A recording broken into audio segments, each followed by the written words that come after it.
जो कि enzymes produce करते हैं। उसमें पहला एंजाइम जो हम पढ़े थे that is leukocidins, and many bacteria produce leukocidins. Function of leukocidins is to attack the white blood cells, because white blood cells are host defense mechanism. White blood cells are involved in phagocytosis activity. It means they engulf foreign particles. But when bacteria produce leukocidins, this enzyme is able to kill WBCs. Then again इसका दूसरा function क्या है? They attach with the lysosomes.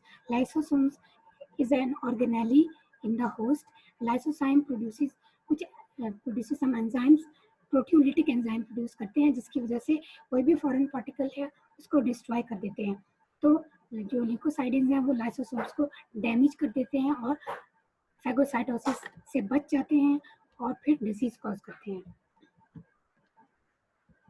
दूसरा हमारे पास enzyme है hemolysis. Hemo name indicates hemo means blood, related to blood. Hemolysis cause the lysis of red blood cells. और hemolysis कौन से माइक्रोब्स के करते हैं? Street streptococci. ये आपको नजर भी आ रहा होगा डायग्राम में।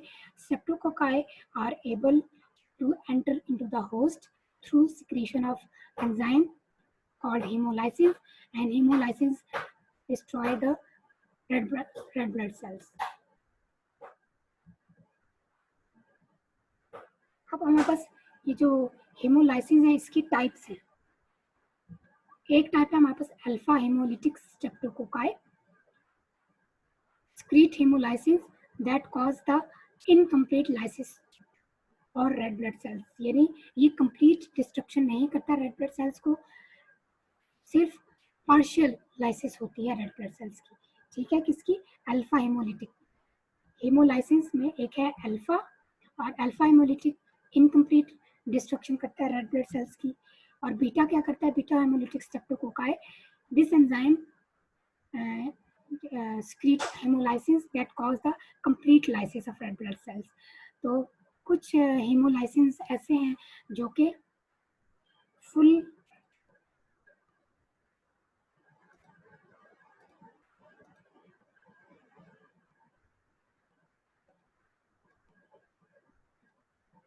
कुछ एंजाइम्स ऐसे हैं जो कि फुली रेड ब्लड सेल्स को डिस्ट्रॉय कर देते हैं, वो है बीटा हेमोलिटिक स्ट्रेप्टोकोकाई।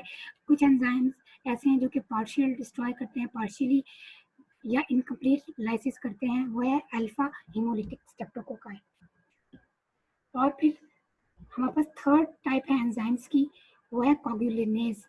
कोगुलेज की जैसा है कि आपको इस टर्म से पता चल रहा होगा, कोगुलेशन कॉज करता है कोगुलेज। It causes blood to coagulate. Blood clots protect bacteria from phagocytosis from red blood cells and other host defenses. So, अगर कोई बैक्टीरिया है वो ब्लड क्लॉट बनाएगा, तो ब्लड क्लॉट जो है वो क्योंकि उनको एनगल्फ नहीं कर सकती बॉडी पहचान ही नहीं सकती कि ये ब्लड क्लॉट है और इसके अंदर कोई बैक्टीरिया है, और जो भी फैगोसाइटोटिक सेल्स हैं वो इनको इनगल्फ नहीं कर सकेंगे, जिसकी वजह से कोई भी बैक्टीरिया है वो बॉडी में एंटर हो जाएगा और डिजीज कॉज करेगा। और कोगुलेज किसके पास है? स्टेफिलोकोकाई के पास। Staphylococci often coagulase positive boils abscesses. ये जब स्टेफिलोकोकाई डिजीज कॉज करता है तो ये जो छाले पड़ जाते हैं आपकी स्किन के ऊपर, या इस तरह आपके पास दाने, पस वाले दाने हो जाते हैं, उनकी जो रीज़न है वो है स्टेफिलोकोकाई। और स्टेफिलोकोकाई ब्लड को क्लॉट कर देता है, और जब ब्लड क्लॉट हो जाएगा जिसकी वजह से बॉडी उसको एनगल्फ नहीं कर सकेगी और डिजीज कॉज होगी। सो सम microbes secrete coagulase. Coagulase helps in clotting of blood, due to which bacteria are able to enter into the body and cause disease. और हमारे पास फोर्थ है टाइप काइनेज। काइनेसिस की काइनेसिस क्या करते हैं? These are the enzymes that dissolve blood clots. तो जितने भी ब्लड क्लॉट्स बॉडी में हो गए, ये ब्लड क्लॉटिंग को स्टॉप करते हैं और डिसॉल्व कर देते हैं। अब इससे एक नुकसान होता है, वो क्या है इसका disadvantage? Blood clotting some time necessary होती है कहाँ पे, जब आपका कोई जैसे इंजरी होगी आपके स्किन पे और ब्लीडिंग हो रही है, तो वी नीड ब्लड क्लॉटिंग। जब ब्लड क्लॉट हो जाएगा तो वहाँ पे वो ब्लड की जो ब्लीड हो रहा था वो रुक जाता है, वो स्टॉप हो जाता है। सो लेकिन कुछ बैक्टीरिया ऐसे होते हैं जो कि इस ब्लड क्लॉट को डिजोल्व कर देते हैं। जब उसको डिजोल्व कर देंगे तो क्या होगा, जख्म आपका ठीक नहीं होगा और बैक्टीरिया प्रेजेंट होंगे और वो जख्म बढ़ता जाएगा, बैक्टीरिया इन्वेट करते जाएंगे। कौन से बैक्टीरिया इन्वेट करेंगे? Those bacteria which are able to dissolve the blood clot by secreting enzyme known as kinases. और हमारे पास एग्जाम्पल हैं जो कि कौन कौन से बैक्टीरिया हैं वो काइनेजेस प्रोड्यूस करते हैं। One is streptococci, streptococci produces streptokinase, staphylococci produces staphylokinases and helps to spread bacteria. तो ये जो काइनेज एंजाइम है इसकी वजह से बैक्टीरिया बहुत ज़्यादा स्प्रेड हो जाते हैं, और इस जब बैक्टीरिया स्प्रेड हो जाएंगे उसको हम कहते हैं बैक्टीरिया, यानी कि बैक्टीरिया की कंसंट्रेशन बॉडी में ज़्यादा हो गई है। और स्ट्रेप्टोकाइनेज का एक और फंक्शन है, use to dissolve blood clots in the heart, heart attacks due to obstructed coronary blood vessels. Streptokinase है, इसका एक मेडिसिन में भी बड़ा इसका एक एडवांटेज है, इसको एज अ ड्रग भी यूज़ करते हैं। कुछ ऐसी प्रोसेसेस, कुछ ऐसी जगह होती है जहाँ पे हमने ब्लड को डिजोल्व करना होता है, ब्लड क्लॉट्स को, जैसा कि हार्ट डिजीजेज में होता है। हार्ट की जो वेन्स होती हैं, ब्लड थिक होना शुरू हो जाता है और वो फिर वहाँ से पास नहीं हो सकता। जब वहाँ से इजीली पास नहीं होगा तो क्या होगा, हार्ट अटैक हो जाता है। तो ज़रूरी है कि ब्लड जो वेन्स हैं, हार्ट की वेन्स हैं, उनको ओपन किया जाए। ओपन करने के लिए हमें ब्लड को थिन करना पड़ता है, और ब्लड को थिन करने के लिए या ब्लड के क्लॉट्स को डिजोल्व करने के लिए हम एक एंजाइम लेते हैं। हम इस बैक्टीरिया से ही आइसोलेट करते हैं, स्ट्रेप्टोकाइनेज हम इस बैक्टीरिया से ही आइसोलेट करते हैं। ठीक है, तो आई डोंट नो आपने ये चीज़ पढ़ी है या नहीं कि बैक्टीरिया को एज ए ड्रग भी यूज़ किया जाता है बहुत सारे पर्पज़ के लिए। बहुत सारे हमें एंजाइम मिलते हैं, अच्छे अच्छे एंजाइम्स मिलते हैं इन बैक्टीरिया से, जिनको हम एज अ ड्रग यूज़ करते हैं और डिजीज़ को क्योर करने के लिए भी यूज़ होते हैं। जैसा कि एक तो ये हमारे पास स्ट्रेप्टोकाइनेज है, इसके अलावा भी मैंने ये आपको असाइनमेंट पे देनी है, मैं आपको असाइनमेंट का टाइटल भी बता दूंगी। इसमें आप लोगों ने जो बेनिफिशियल बैक्टीरिया हैं जिससे हमें कोई प्रोडक्ट्स मिलती हैं, कोई केमिकल्स हम मिलते हैं, वो आपने बताने हैं कि कौन से बैक्टीरिया हैं, उनसे हमें कौन सी प्रोडक्ट मिलती है। ये मैं अभी आपको एक कंपोज करके भी व्हाट्सएप में बता दूंगी कि आपने कैसे असाइनमेंट बनानी है। उसके अलावा कुछ बैक्टीरिया हैं वो एंजाइम सीक्रेट करते हैं, हाइड्रोनिडेज डेज, यहाँ पे भी आपको डेज का मतलब होगा ये एंजाइम की नोमेनक्लेचर है। हाइलोरोनिडेज का क्या फंक्शन है, it breaks down the hyaluronic acid. Hyaluronic acid क्या है, is present in the host connective tissues. Tissues टिश्यूज जैसे एक दूसरे के साथ बाइंड रहती हैं, वो कैसे रहती हैं, थ्रू हाइलोरोनिक एसिड। लेकिन कुछ बैक्टीरिया होते हैं वो इसको डिस्ट्रॉय कर देते हैं।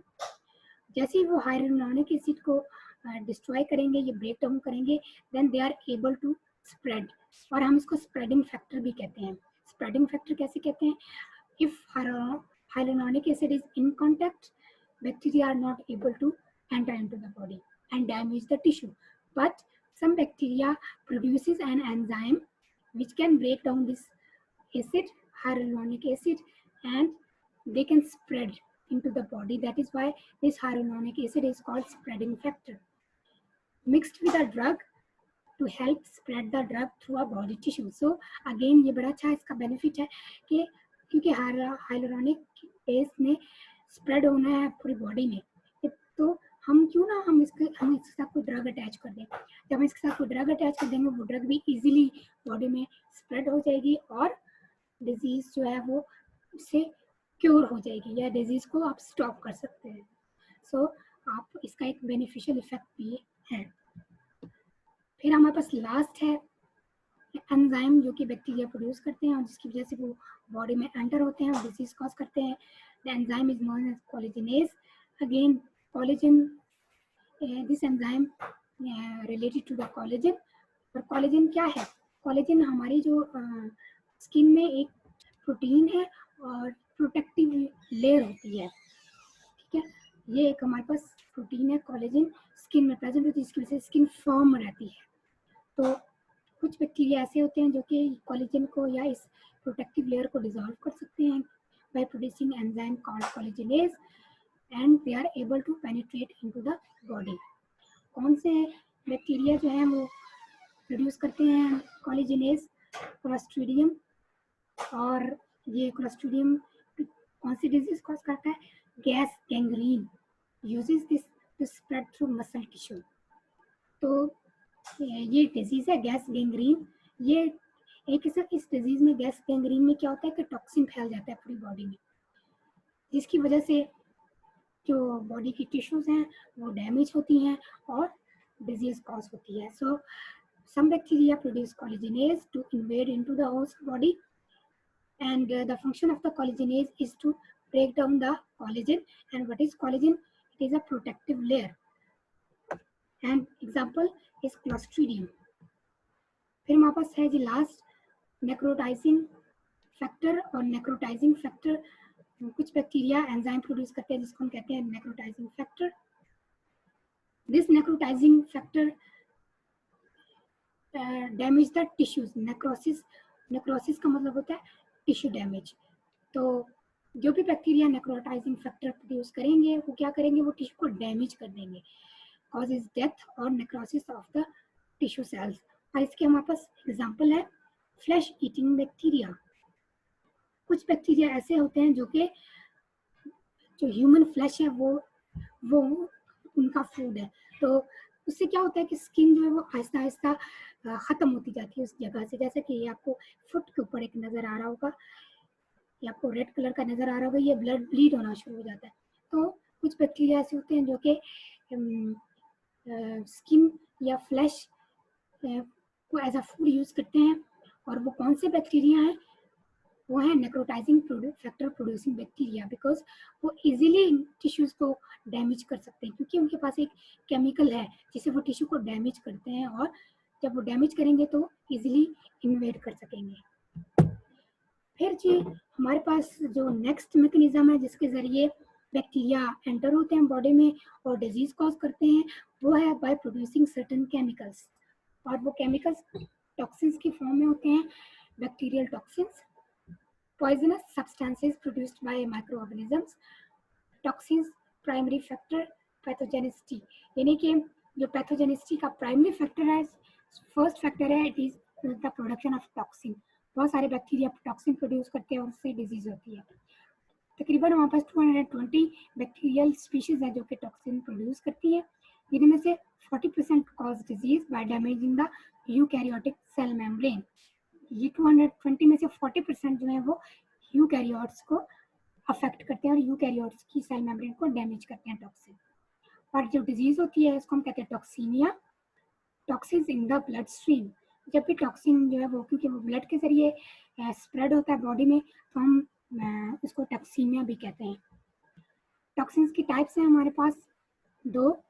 ये टाइप्स हैं किस बेस के ऊपर कि ये स्क्रीट का कैसे होती हैं और इनका फंक्शन क्या है, एक्सोटॉक्सिन्स और एंडोटॉक्सिन। एक्सोटॉक्सिन्स कौन से होते हैं? These are generated by the bacteria and actively secreted outside of the bacterial cell wall. यानी बैक्टीरिया इसको प्रोड्यूस करता है, बाहर सेल वॉल से ये प्रोड्यूस होते हैं और वहाँ से ये बाहर निकलते हैं और स्प्रेड होते हैं होस्ट में। फिर हमारे पास एंडोटॉक्सिन्स है, part of the outer cell wall of the gram negative bacteria। Endotoxins जो हैं वो कौन से बैक्टीरिया हैं जो होते हैं जिन जो कि ग्राम नेगेटिव बैक्टीरिया है, उनकी सेल वॉल का पार्ट है endotoxins. The body's response to endotoxin can involve severe inflammation। जब भी कोई बैक्टीरिया जैसे एंटर होता है तो इन्फ्लेमेशन होती है बॉडी में। जैसे इन्फ्लेमेशन की एक एग्जांपल है वो है बुखार, फीवर हो जाना। तो दो टाइप के हमारे पास टॉक्सिन्स होते हैं, वन इज एक्सोटॉक्सिन्स जो कि बैक्टीरिया प्रोड्यूस करते हैं और स्क्रीट करते हैं outside of the bacterium cell, और एंडोटॉक्सिन्स होते हैं जो कि ग्राम नेगेटिव बैक्टीरिया की सेल वॉल का पार्ट है। एक्सोटॉक्सिन्स को थोड़ी सी डिटेल देख लेते हैं। एक्सोटॉक्सिन्स मोस्टली कहाँ होते हैं? ग्राम पॉजिटिव बैक्टीरिया में, and they are heat labile.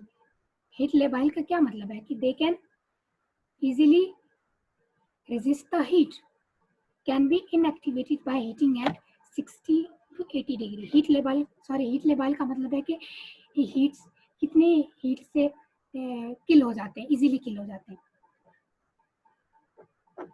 और जो एक्सोटॉक्सिन प्रोड्यूसिंग बैक्टीरिया होते हैं वो इजीली 60 टू 80 डिग्री के ऊपर डिस्ट्रॉय हो जाते हैं। जैसे अगर वो किसी फूड में प्रेजेंट है और आप उसको इतना हीट करते हैं तो bacteria they can be killed, and these are excreted from the microbial cells into the surrounding culture media or circulatory system. So for example, if they are present in the host, these exotoxins can enter into the circulatory system. Circulatory system कौन सा है हमारी body में? Blood. they don't require bacterial death or cell lysis for their release. So bacteria जैसे ये living bacteria produce करते हैं, dead bacteria produce नहीं करते। So when they are present, they don't require bacterial death or cell lysis for their release. ये हर वक्त release होते रहते हैं बॉडी में। टाइप्स ऑफ एक्सोटॉक्सिन्स, ये हमारे पास 3 टाइप्स हैं। साइटोटॉक्सिन्स हैं, न्यूरोटॉक्सिन्स हैं, एंटेरोटॉक्सिन्स हैं। साइटो का मतलब होता है cell. Cytotoxins they kill the cells, और कौन से बैक्टीरिया प्रोड्यूस करते हैं? Shigella, Vibrio, cholera. They produce exotoxin and they are able to kill the host cell. फिर है जी neurotoxin. Neuro means related to the brain and nervous system. These toxins interfere with the normal nerve impulses. Clostridium botulinum produce करता है, Clostridium tetani। ये तो bacteria जो है वो एक्सोटॉक्सिन प्रोड्यूस करते हैं जो कि हमारे नर्वस सिस्टम को अफेक्ट करते हैं। थर्ड टाइप है enterotoxin. This toxin affect the cell lining of the GI tract. और कौन कौन से बैक्टीरिया एंटेरोटॉक्सिन प्रोड्यूस करते हैं? E coli and salmonella. So exotoxin जो हैं उनके टाइप्स याद रखनी है और कौन से बैक्टीरिया प्रोड्यूस करते हैं ये भी आपने एग्जांपल याद रखनी है। अब हमारी बॉडी का क्या रिस्पॉन्स होता है टॉक्सिन प्रोड्यूसिंग बैक्टीरिया की तरफ, या कोई भी टॉक्सिन फॉर एग्जांपल एंटर हो जाता है बॉडी में। इफ एक्सपोज टू एक्सोटॉक्सिन्स, हमारी बॉडी क्या करती है? Antibodies against the toxin. तो एंटीबॉडीज ये प्रोटीन्स होती हैं जो कि फौरन से हमारी बॉडी में प्रोड्यूस होती हैं and antibodies attack the exotoxins. Exotoxins inactivated कैसे हो सकते हैं? हीट्स के जरिए हो सकते हैं, या एक्सोटॉक्सिन को आप और कैसे इनएक्टिवेट कर सकते हैं? फॉर्मलिन, फिनोल यूज कर सकते हैं, इससे एक्सोटॉक्सिन इजीली किल हो जाते हैं। No longer cause disease but stimulates the production of antitoxin. Antitoxin antibodies है, ये भी आपने पढ़ा है। एंटीबॉडीज जो कि टॉक्सिन को खत्म करती हैं उनको कहते हैं antitoxin. So how exotoxins can be destroyed? They can be destroyed by exposure to the antibodies known as antitoxins, or they can get inactivated by using certain chemicals, heat, formalin, phenol। इससे exotoxin जो है वो destroy हो जाते हैं। लेकिन exotoxin disease cause नहीं कर सकेंगे, लेकिन स्टिमुलेट कर सकेंगे कि हमारी बॉडी में एंटीबॉडीज प्रोड्यूस हो सके। फिर हम कुछ एक्सोटॉक्सिन्स को चेंज भी कर सकते हैं, या उनकी केमिकल कंपोजिशन चेंज भी हो सकती है। उसको हम कहते हैं ऑल्टर्ड एक्सोटॉक्सिन्स। ऑल्टर्ड एक्सोटॉक्सिन्स कैसे होते हैं? Through using toxoids. ये केमिकल्स हैं, ये अब आप आगे डिटेल में भी पढ़ेंगे। Toxoids are those chemicals which alter or which change the composition of exotoxin so that they are not able to cause the disease। और ये टॉक्सॉइड्स भी ये लिखा भी हुआ नीचे, injected to stimulate the production of antitoxins and provide immunity. For example, जैसे किसी को स्नेक का पॉइजन एंटर हो गया किसी में, तो उसके लिए हम इंजेक्शन जो भी इंजेक्ट करते हैं वो हमारे पास केमिकल्स होते हैं टॉक्सॉइड्स। टॉक्सॉइड्स क्या करते हैं कि एंटीबॉडीज हमारी बॉडी में प्रोड्यूस करते हैं, जिससे वो टॉक्सिन जो है वो किल हो जाता है। और इसका मतलब ये है कि टॉक्सॉइड्स हमारी इम्यूनिटी को स्ट्रॉन्ग करते हैं। ये तो था सारा पीछे एक्सोटॉक्सिन्स की आपने टाइप्स पढ़ी, एग्जांपल्स पढ़ी, बॉडी का रिस्पांस पढ़ा एक्सोटॉक्सिन्स की तरफ। अब आ जाते हैं जी एंडोटॉक्सिन्स की तरफ। एंडोटॉक्सिन्स कौन से थे?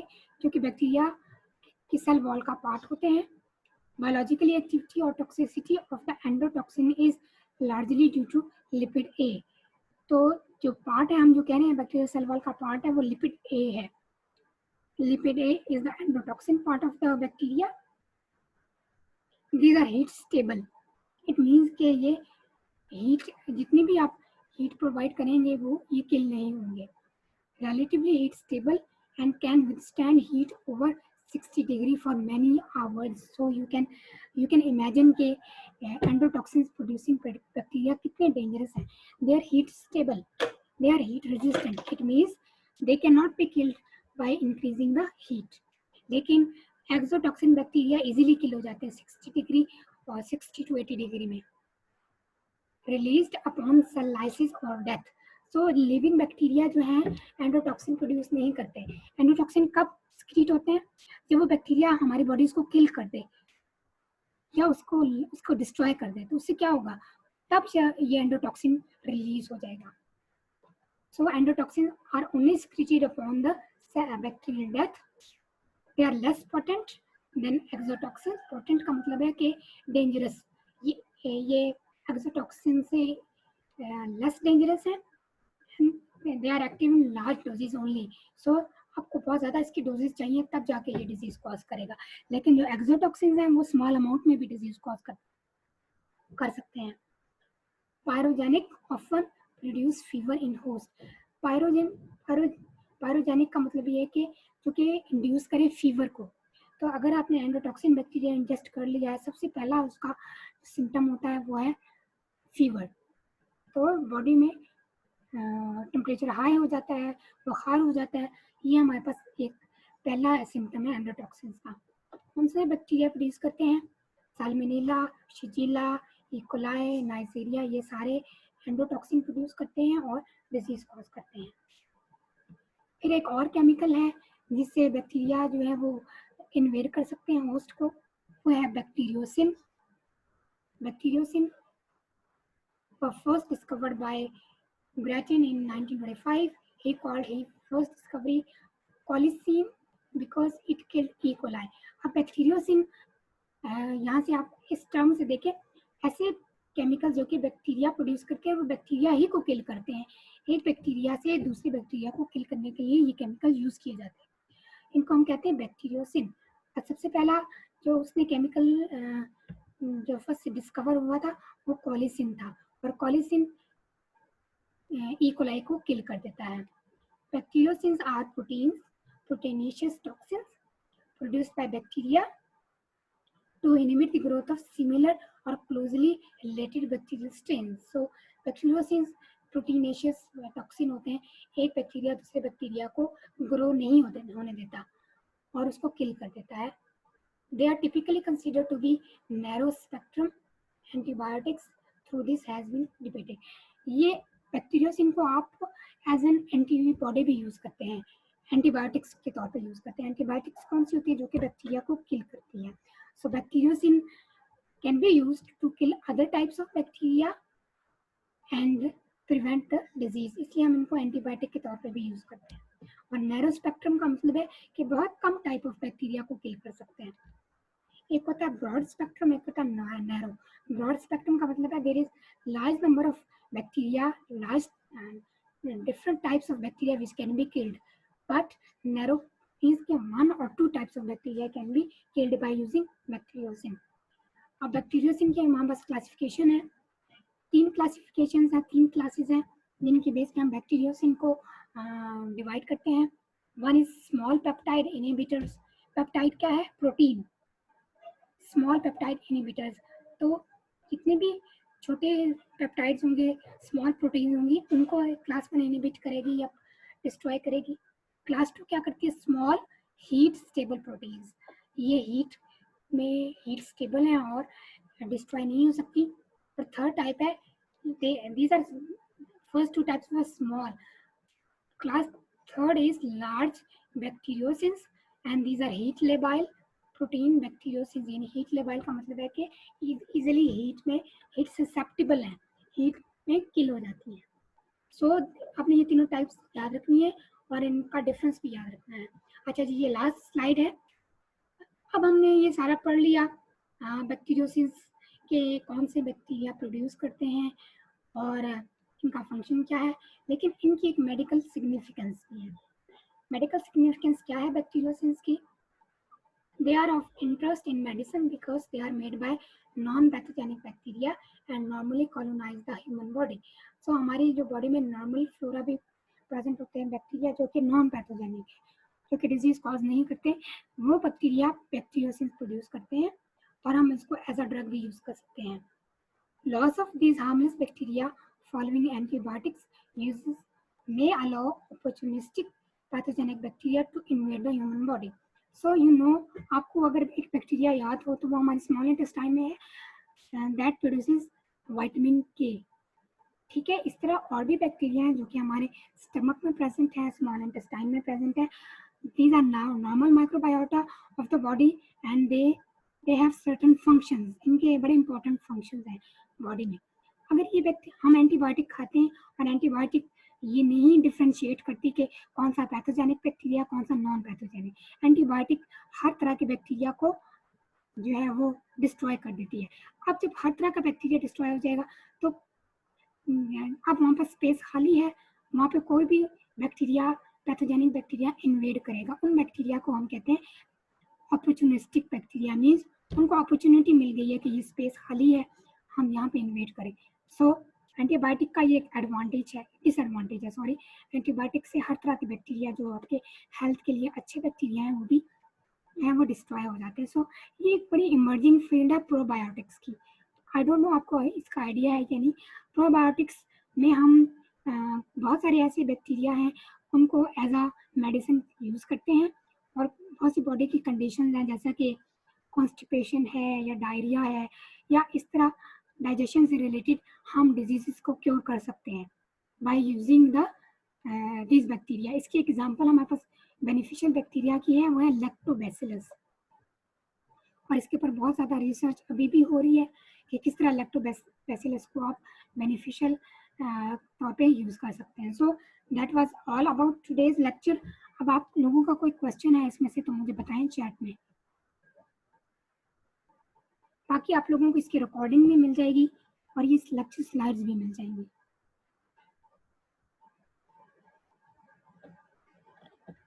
और मैं आप लोगों को जो असाइनमेंट है जो मैंने आपको देनी है 5 मार्क्स की, उसका टाइटल वो मैं अभी आपको व्हाट्सएप कर दूंगी।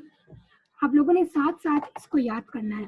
बड़ा ये कॉम्प्रिहेंसिव लेक्चर था, फर्स्ट लेक्चर, जिसमें आपने होस्ट डिफेंस भी पढ़ा और आपने पढ़ा कि बैक्टीरिया किस तरीके से एंटर हो सकता है बॉडी में और डिजीज कॉज करता है।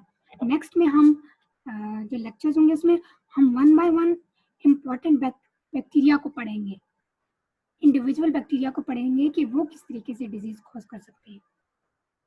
ठीक है, जैसे आप लोगों का कोई क्वेश्चन नहीं है तो मीटिंग को एंड करते हैं और होपफुली हम नेक्स्ट सैटरडे को हमारी जो है वो क्लास हो जाएगी।